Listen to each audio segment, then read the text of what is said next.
सभी को नमस्कार। आज हम न्यूटन का गुरुत्वाकर्षण का नियम बताने जा रहे हैं, अर्थात न्यूटन्स लॉ ऑफ ग्रेविटेशन।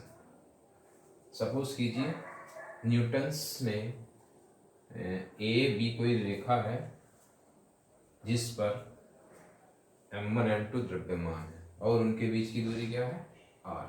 अर्थात न्यूटन का नियम क्या कहता है, किन्हीं दो पिंडों के बीच लगने वाला आकर्षण बल उनके द्रव्यमानों के गुणनफल के अनुक्रमानुपाती तथा उनके बीच की दूरी के वर्ग के व्युत्क्रमानुपाती होता है।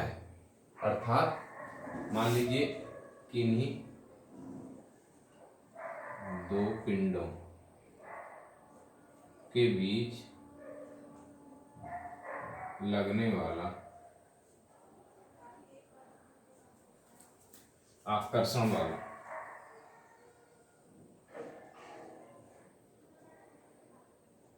उनके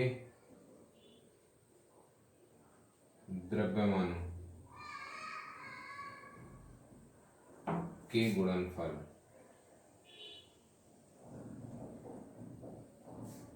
के अनुक्रमानुपाती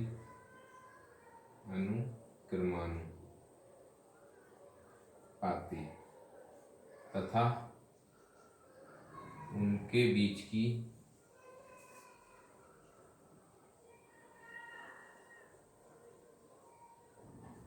दूरी के वर्ग के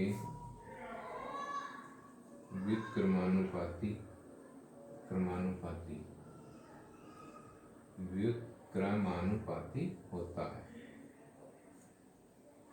अर्थात F अनुक्रमानुपाती m1 m2 और F व्युत्क्रमानुपाती 1/r²। अर्थात इन दोनों के क्या करेंगे, हम दोनों को कंबाइन कर देंगे।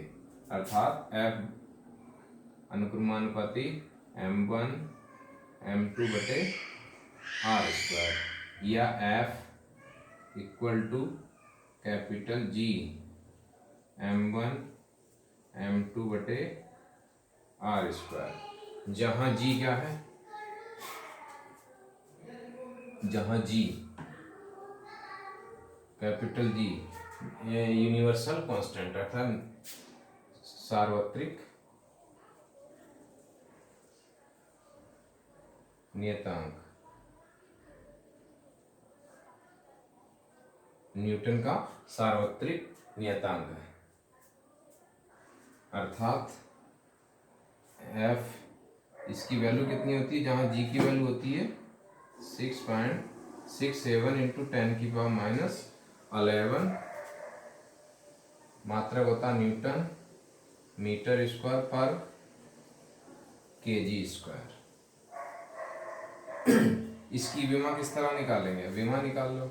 अर्थात G बराबर F r² बटे m², क्योंकि द्रव्यमान तो सेम होगा। अर्थात F की विमा कितनी है, m l t⁻⁻2 और l की पावर 2 बटे m की पावर कितनी हो जाएगी 2। अर्थात G की जो विमा आएगी, यहाँ 2 है यहाँ 1 है, ऊपर जाके किस में हो जाएगी, माइनस में हो जाएगी। अर्थात बचेगी कितनी, m की पावर -1, l की पावर कितनी होगी 1 और 2 3 और t की पावर -2। ये इसकी क्या हो गई, विमा हो गई। तो इसमें जो दिखाया गया है कि इन दोनों पिंडों के बीच लगने वाला आकर्षण है, प्रतिकर्षण नहीं होता। क्यों, क्योंकि आकर्षण और प्रतिकर्षण केवल किसमें होता है, जहां पर आवेशों का मान होता है। अर्थात दोनों या तो प्लस होगा या माइनस होगा, बट इसमें ऐसा नहीं होता क्योंकि यहाँ पे द्रव्यमान है, वो एक दूसरे को आकर्षित करेंगे, प्रतिकर्षित नहीं करेंगे। इसलिए ये इसका आकर्षण बल कहलाता है। Thank you.